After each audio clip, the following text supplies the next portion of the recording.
Saya minta solusi bagaimana caranya untuk senantiasa semangat beribadah amal soleh mulai dari masa muda sampai tua nanti, Ustaz. Karena saya sebagai pemuda merasa iman dan semangat ibadah saya sering naik turun, dan jika sudah turun sulit untuk menaikkannya kembali. Jazakallahu khairan. Iya, ini teori sebagian para ulama, di antaranya Ibnu Qayyim. Ibnu Qayyim mengatakan bangkit di kegelinciran yang kedua itu lebih berat daripada bangkit dari kegelinciran yang pertama. Taubat dari kesalahan kedua itu lebih berat daripada taubat dari kesalahan pertama.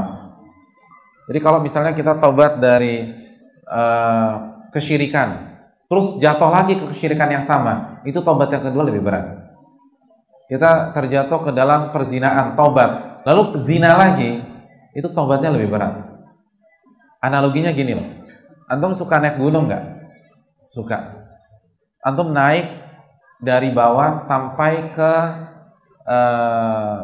500 kaki misalnya, sampai pada ketinggian 500 kaki. Begitu sampai ke ketinggian 500 kaki, antum terjatuh, sehingga antum berada di ketinggian 400 kaki. Jadi tadi udah sampai 500, jatuh. Dan ketinggiannya berapa nih? 400. Maka antum coba bangkit lagi dan naik lagi ke ketinggian 500 kaki. Saya ingin tanya, mana yang lebih sulit? Sampai di 500 kaki yang pertama atau sampai ke 500 kaki yang kedua? Yang pertama atau kedua? Kedua. Kenapa? Karena yang kedua antum lebih capek, lebih lelah. Terus pasti ada efek dari jatuh yang pertama. Kaki terkilir lah, luka lah, kesleo lah, ankle lah, itu lebih berat. Nah, sama juga dengan maksiat. Hati-hati.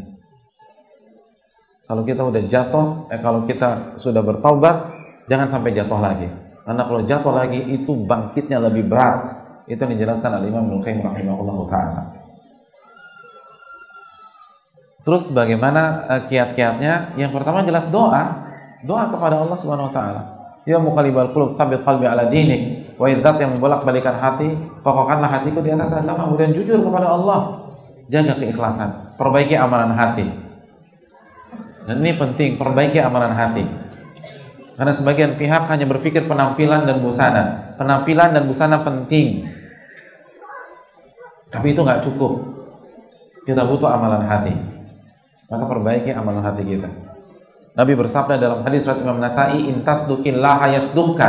Jika kita jujur dengan Allah, Allah akan wujudkan cita-cita kita. Jadi kalau kita ikhlas dalam bertaubat, ikhlas dalam menuntut ilmu, ikhlas dalam beribadah, maka Allah akan wujudkan keistiqomahan yang kita impikan selama ini.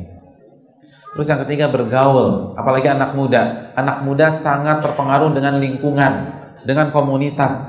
Maka bergaulah dengan orang-orang soleh, orang-orang baik, dan kalau bisa lebih soleh dari kita. Almaru ala dini khalili, seseorang di atas agama sahabatnya. Dan teman itu mempengaruhi.